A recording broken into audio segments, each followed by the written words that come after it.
وَلَقَدْ يَسَّرْنَا الْقُرْآنَ لِلذِّكْرِ فَهَلْ مِن مُّدَّكِرٍ.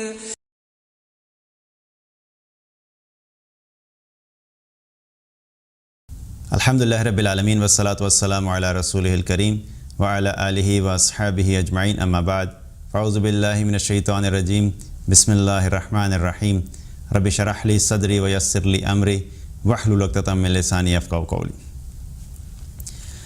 والذین یؤمنون بما انزل الیک وما انزل من قبلک وبالآخرۃ ھم یوقنون. سورہ بقرہ کی آیت نمبر 4، اللہ سبحانہ تعالیٰ فرماتے ہیں ایمان والوں کا تذکرہ کرتے ہوئے کہ وہ لوگ جو ایمان لاتے ہیں اس پہ جو آپ کی طرف نازل کیا گیا، یعنی محمد صلی اللہ علیہ وسلم کی طرف، اور اس پہ بھی جو آپ سے پہلے نازل کیا گیا، اور یہ لوگ آخرت پر یقین رکھتے ہیں. ایمان والوں کی صفات کے بارے میں ہم بات کر رہے تھے. اس سے پچھلی آیت میں اللہ سبحانہ تعالیٰ نے 3 صفات کا ذکر کیا تھا کہ جو لوگ متقی بننا چاہتے ہیں، جو اللہ تعالیٰ کی طرف سے جو چاہتے ہیں کہ وہ پرہیزگار بنے، تو اللہ سبحانہ تعالیٰ نے کچھ صفات کا ذکر کیا کہ یہ صفات جس انسان میں بھی ہوں گی وہ اللہ کے نزدیک ہدایت یافتہ بھی ہوگا، تقوی والا بھی ہوگا اور کامیاب بھی ہوگا. اور انہی میں سے 3 صفات جن کا پچھلی آیت میں ذکر ہوا وہ کیا تھی کہ پہلی صفت یہ تھی کہ جو بالغیب پہ ایمان رکھتے ہیں، الذین یؤمنون بالغیب، کہ وہ بالغیب پہ ایمان رکھتے ہیں. دوسری صفت ویقیمون الصلاۃ، اور وہ نماز قائم کرتے ہیں. اور تیسری صفت ومما رزقناہم ینفقون، اور جو رزق اللہ نے انہیں دیا اس رزق میں سے اللہ کی راہ میں خرچ کرتے ہیں. جہاں پہ اللہ تعالیٰ نے فرض جگہوں پہ خرچ کرنے کا حکم دیا وہ وہاں پہ بھی خرچ کرتے ہیں، اور جو نفلی صدقات ہیں وہاں پہ بھی خرچ کرتے ہیں. تو وہ 3 صفات ہوگی. اب 3 صفات کا مزید اللہ سبحانہ تعالیٰ نے اس آیت میں ذکر کیا، آیت نمبر 4 میں. یہ وہ لوگ ہیں جو اس پہ ایمان لاتے ہیں جو نبی صلی اللہ علیہ وسلم پہ نازل کیا گیا. اللہ سبحانہ تعالیٰ نے رسول اللہ صلی اللہ علیہ وسلم پہ قرآن نازل کیا وحی کی صورت میں، اور جو وحی تھی وہ وحی کا سلسلہ 23 سال تک جاری رہا. ایک ہی گو میں اللہ سبحانہ تعالیٰ نے نازل نہیں کیا بلکہ وقفے سے تھوڑا تھوڑا کر کے نازل کیا. اور صرف قرآن ہی نہیں بلکہ قرآن کے ساتھ ساتھ نبی صلی اللہ علیہ وسلم کہ جو بھی احکامات ہم تک پہنچے جو احادیث کی صورت میں ہے، ایمان والے اس پہ بھی ایمان رکھتے ہیں. تو یہ کہنا کہ صرف قرآن پہ ایمان رکھا یا میں قرآن پہ ایمان لے آؤں گا، لیکن وہ باتیں جو نبی صلی اللہ علیہ وسلم نے قرآن کے علاوہ بتائیں اور جو مستند احادیث ہیں ان کو نہ ماننا، تو یہ بھی انسان کے ایمان کا مکمل، اس سے انسان کا ایمان نہیں ہوتا. اور دوسری چیز کیا فرمائی کہ یہ جو آپ کی طرف نازل کیا گیا یعنی قرآن، اس پہ بھی ایمان رکھتے ہیں، اور اس کے ساتھ ساتھ جو آپ سے پہلے نازل کیا گیا اس پہ بھی ایمان رکھتے ہیں. یعنی جو پچھلے انبیاء اور رسول پہ مختلف کتابیں نازل ہوئیں، جو صحیفے نازل ہوئے، جو ایمان والے ہیں وہ اس پہ بھی ایمان رکھتے ہیں. تو اس سے کیا پتہ لگتا ہے کہ جب پہلے جو کچھ نازل ہوا اس پہ اگر ایمان ہے تو آبویسلی جو پہلے نبی آئے ہیں ان پہ بھی ایمان ہوگا.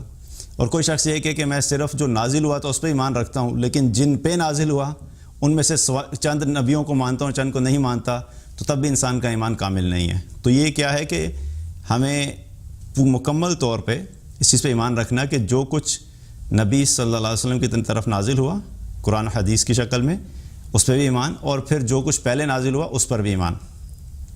اور تیسری چیز جس کا ذکر اللہ تعالیٰ نے یہاں پہ کیا وہ کیا ہے کہ یہ وہ لوگ ہیں جو آخرت پر یقین رکھتے ہیں. یہاں پہ اللہ سبحانہ تعالیٰ نے آخرت پر یقین کا ذکر کیا، ایمان کا ذکر نہیں کیا، کیونکہ بالغیب پہ ایمان کا ذکر اللہ تعالیٰ پچھلی آیت میں کر چکا ہے. اور اگر دیکھا جائے تو اللہ سبحانہ تعالیٰ نے جو تقوی والے لوگ ہیں، جو متقی ہیں، جو تقوی حاصل کرنا چاہتے ہیں، ان کی صفات کا جب ذکر کیا تو سب سے پہلے شروع کیا ایمان بالغیب سے. یعنی شروعات کہاں سے ہوں گی؟ ایمان سے شروع ہوں گی. سب سے پہلی چیز کیا ہے کہ جب تک انسان اللہ پر ایمان نہیں لاتا، نبی صلی اللہ علیہ وسلم پر ایمان نہیں لاتا، باقی انبیاء علیہ السلام پر ایمان نہیں لاتا، فرشتوں پر ایمان نہیں لاتا، تقدیر پر ایمان نہیں لاتا، یہ سب چیزیں جو ہیں جو بالغیب سے تعلق رکھتی ہیں ان پر ایمان جو ہے وہ پہلا سٹیپ ہے. اگر وہ پہلے سٹیپ ہی نہیں مانتا اور پہلی چیز کے اوپر ہی کوئی انسان کہتا ہے کہ میں یہ نہیں مانوں گا لیکن باقی ساری چیزیں مانوں گا، تو اس کی باقی آگے کی چیزیں قبول نہیں ہوں گی جب تک کہ وہ پہلی چیز پہ ایمان نہ لائے۔ تو اللہ تعالیٰ نے شروع کیا ایمان سے اور ختم کیا ان صفات کا ذکر یقین پر۔ تو یہ جو ایمان سے یقین تک کا سفر ہے، یہ اسی وقت طے ہو سکتا ہے کہ جب اس کے درمیان میں جتنی چیزیں بتائی گئی ہیں انسان ان سب چیزوں کو اپنی زندگی کا حصہ بنائے۔ اور یقین کا ذکر اس لیے کیا کہ کئی دفعہ ایسا ہوتا ہے کہ انسان کسی چیز پہ ایمان تو رکھتا ہے لیکن اس کا یقین بڑا کمزور ہوتا ہے، چونکہ ایمان نیچے کا درجہ ہے اور یقین اوپر کا درجہ ہے۔ تو سٹارٹنگ پوائنٹ ایمان ہے، لیکن یقین جب تک نہیں آئے گا تب تک صرف ایمان کا بھی انسان کو فائدہ نہیں ہوگا۔ اور انسان کی زندگی میں تبدیلی کے لیے صرف ایمان لے آنا کافی نہیں ہے، بلکہ یقین کی کیفیت کا ہونا بھی لازمی ہے۔ اسی لیے اگر آپ دیکھیں تو بہت سے ایسے مسلمان آج آپ کو ملیں گے، ہم اگر اپنی زندگی کا جائزہ لیں تو ہم میں سے اکثریت مسلمانوں کی کیا ہے کہ جو بھی باتیں ہم دین کی سنتے ہیں یا پڑھتے ہیں اس پہ ایمان تو ہوتا ہے ہمارا۔ بالغیب کی جب ہم بات کرتے ہیں تو ہر مسلمان اس چیز پہ ایمان رکھتا ہے کہ ٹھیک ہے، مرنے کے بعد ایک زندگی ہوگی اور جنت ہوگی اور جہنم ہوگی اور قیامت قائم ہوگی، جو بالغیب سے تعلق رکھتی ہیں چیزیں۔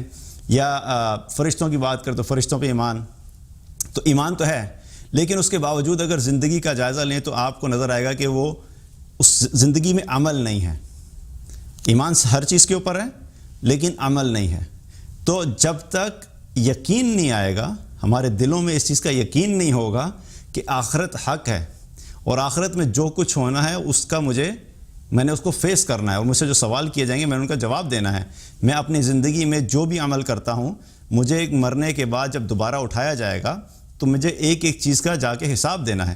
اس چیز کا یقین انسان کے دل میں جب آتا ہے تو اس یقین کی وجہ سے انسان کی زندگی میں تبدیلی آنا شروع ہوتی ہے۔ تو آخرت پہ صرف کہہ دینا کہ جنت برحق ہے، جہنم برحق ہے، میدان محشر بھی قائم ہوگا، پل صراط بھی ہوگا اور میں نے وہاں پہ کھڑے بھی ہونا ہے، لیکن اس کے باوجود اگر انسان کی زندگی میں تبدیلی نہیں آ رہی اور وہ اللہ کی اطاعت کی طرف نہیں آ رہا تو فکر کی بات ہے، کیونکہ یقین کی بہت بڑی کمزوری ہے۔ تو ہمیں یقین کے اوپر بھی محنت کرنی ہے۔ تو یہ وہ صفات ہیں جن کے بارے میں اللہ سبحانہ تعالیٰ نے فرمایا کہ جس شخص میں بھی یہ 6 صفات ہوں گی وہی ہے جو کہ خود ہدایت پہ بھی ہوگا اور وہی ہے جو کامیاب بھی ہوگا۔ کیونکہ اگلی ہی آیت میں پھر اللہ سبحانہ تعالیٰ نے کیا فرمایا کہ اولئک علی ھدی من ربہم واولئک ھم المفلحون، کہ یہی وہ لوگ ہیں جو کہ اللہ کی طرف سے ہدایت یافتہ ہیں اور یہی وہ لوگ ہیں جو اصل میں کامیاب ہیں۔ تو اگر ہمیں ہدایت چاہیے اور اگر ہمیں کامیابی چاہیے اور حقیقی کامیابی اصل میں آخرت کی کامیابی ہے، تو اس کے لیے ضروری ہے کہ ہمیں یہ دیکھنا ہے کہ ہماری زندگی میں یہ 6 صفات جو ہیں یہ لازمی ہوں۔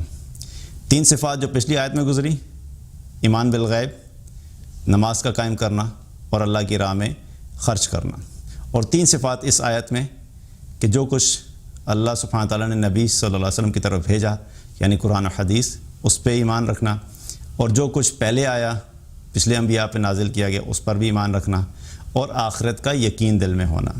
جب یہ ساری چیزیں ہماری زندگی میں آئیں گی تو تب یہ حقیقت میں ہم ان صفات اور کرائٹیریاز کو فلفل کرنے والے ہوں گے جو کہ کامیاب لوگوں کے لیے ضروری ہیں۔ اور اگر ان آیات کو دیکھا جائے، ان 6 صفات کو، تو ان 6 صفات میں اللہ سبحانہ تعالیٰ نے بہت سے دین کے احکامات کو ایک جگہ پہ اکٹھا کر دیا۔ ایمان سے شروع کیا اور پھر صرف ایمان پہ روکا نہیں، بلکہ ایمان کے لاتے ہی فوراً اللہ سبحانہ تعالیٰ نے عمل کی بات کی، وَيُقِيمُونَ الصَّلَاةَ، کہ ایمان تو تم لے آئے ہو، مسلمان تو تم بن گئے، کلمہ تم نے پڑھ لیا، اسلام کے دائرے میں داخل ہو گئے، لیکن اگلا کام کرنا بھی تمہارے لیے لازمی ہے۔ اور پہلی چیز جس کا اللہ تعالیٰ نے ذکر کیا وہ کیا ہے کہ نماز قائم کرنا۔ اس سے کیا پتہ لگتا ہے کہ نماز بہت اہم چیز ہے ہماری زندگی میں۔ اگر کوئی شخص یہ کہے کہ میں باقی سارے کام کروں گا، میں حقوق العباد بھی پورے کروں گا، میں لوگوں کی بھلائی کے لیے بھی کام کروں گا، میں اچھا اخلاق والا بھی بنوں گا، اور لیکن میں نماز نہیں پڑھوں گا، تو آپ سمجھ لیں کہ وہ اس کرائٹیریا کو پورے طریقے سے فلفل نہیں کر رہا۔ کیونکہ دنیا میں بھی قانون ہے کہ انسان کو اگر کوئی ڈگری چاہیے ہوتی ہے تو اس ڈگری کو حاصل کرنے کے لیے یونیورسٹی نے جو بھی ہمیں بریک اپ دیا ہوتا ہے کہ اگر آپ کو یہ ڈگری چاہیے تو آپ کو یہ 5 سیمسٹرز کلیئر کرنے ہیں۔ تو اس ڈگری کو حاصل کرنے کے لیے 5 سیمسٹرز کو کلیئر کرنا لازمی ہوتا ہے۔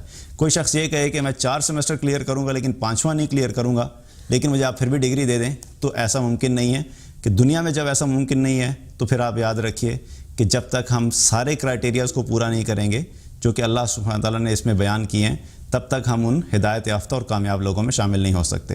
تو پہلی چیز کیا؟ ایمان، دوسری چیز نماز قائم کرنا، عمل صالح، اور تیسری چیز کیا ہے؟ لوگوں پہ خرچ کرنا۔